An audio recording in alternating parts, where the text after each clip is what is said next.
In this short video, I'm going to tell you more about PA sheets. This wear-resistant technical plastic is also referred to as polyamide, nylon, PA6, nylon 6 or PA66.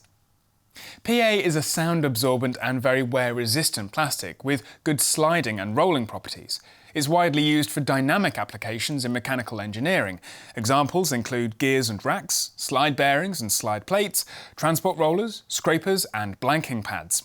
This type of plastic sheet material can be used at temperatures ranging from -40 to 80 degrees Celsius. PA has high moisture absorption, making the sheets less dimensionally stable than POM sheets. Even for a DIYer, it's easy to machine PA.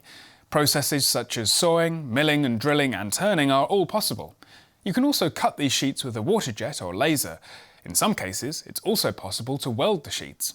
Do you need PA sheets for your next project, or are you looking for a different technical plastic? In our webshop, you'll find not only PA sheets, but also HDPE, POM panels, polyethylene and hard PVC.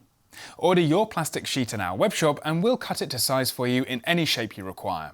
To find out more about PA sheets, please visit our blog. You can find the link in the description below this video. For more DIY tips, please subscribe to our YouTube channel or go to plasticsheetshop.co.uk/blog.